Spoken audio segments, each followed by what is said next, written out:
Hi అండి, welcome back to our channel అమ్మ చేతికి అమ్మని వంట. ఇవాళ రెసిపీ వచ్చేసి చిక్కుడుకాయ వేపుడు. చిక్కుడుకాయ వేపుడును చాలా రకాలుగా ప్రిపేర్ చేసుకోవచ్చండి. ఓసారి పద్ధతిలో చేసి చూడండి, టేస్ట్ అయితే చాలా బాగుంటుంది. ముందుగా చిక్కుడుకాయలను తీసుకోవాలి. వాటిని శుభ్రంగా కడిగి తీసుకుని, ఈ వేపుడికి లేత చిక్కుడుకాయలు అయితే బాగుంటాయండి. ముదురు చిక్కుడుకాయలు అయితే గింజలు తీసి తొక్కలు పాడేసేయండి. చిక్కుడుకాయలను ఈ విధంగా కట్ చేసి తీసుకోండి. ఈ విధంగా కట్ చేయడం వల్ల ఉప్పు కారం అనేది వాటికి బాగా పడుతుంది. చిక్కుడుకాయలు పెద్దవి అనుకోండి, రెండుగా కట్ చేయండి. చిన్నవి అయితే అటు ఇటు ఆ పీసు అనేది తీసేస్తే సరిపోతుంది.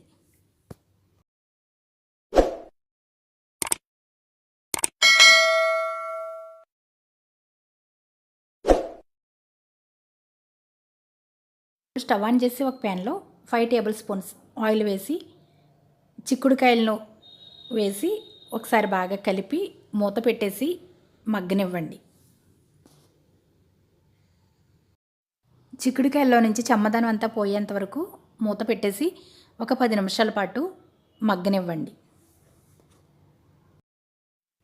చిక్కుడుకాయ ముక్కలు బాగా మగ్గిన తర్వాత 1/2 టేబుల్ స్పూన్ పసుపు, టేస్ట్కి సరిపడా సాల్ట్ను వేసి ఒకసారి బాగా కలిపేసేయండి. చిక్కుడుకాయ ముక్కలు మాడిపోకుండా మధ్య మధ్యలో ఒక్కొక్కసారి కలుపుతూ ఉండండి, లేదంటే అడుగును మాడిపోతాయి. పసుపు ఉప్పు వేసి బాగా కలిపిన తర్వాత చిక్కుడుకాయ గింజలు ఉడికిన తర్వాత చివరిలో మనం కారం వేసుకోవాలండి. అదే ఫస్ట్లో కనుక మనం కారం వేస్తే అవి కారం మాడిపోయి చిరుచేదుగా ఉంటుంది. చిక్కుడుకాయ ఫ్రైని చాలా రకాలుగా ప్రిపేర్ చేసుకోవచ్చండి, కానీ ఈ పద్ధతిలో చేస్తే కూడా టేస్ట్ చాలా బాగుంటుంది. మా ఇంట్లో అయితే మా పిల్లలు ఇలానే ఇష్టపడతారు. కావాలంటే ఈ ఫ్రైలో పప్పులు కూడా వేసుకోవచ్చండి. మా ఇంట్లో అయితే పప్పులు వేస్తే ఇష్టపడరని నేను పప్పులు వేయడం లేదు.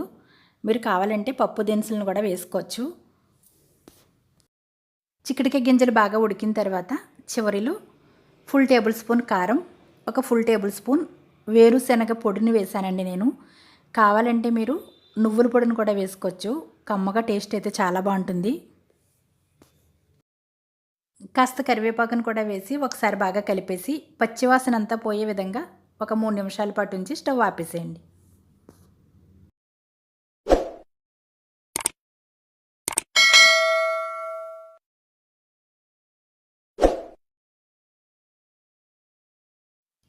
అంతేనండి, మా ఇంట్లో ఇష్టంగా తినే చిక్కుడుకాయ వేపుడైతే రెడీ అయిపోయింది.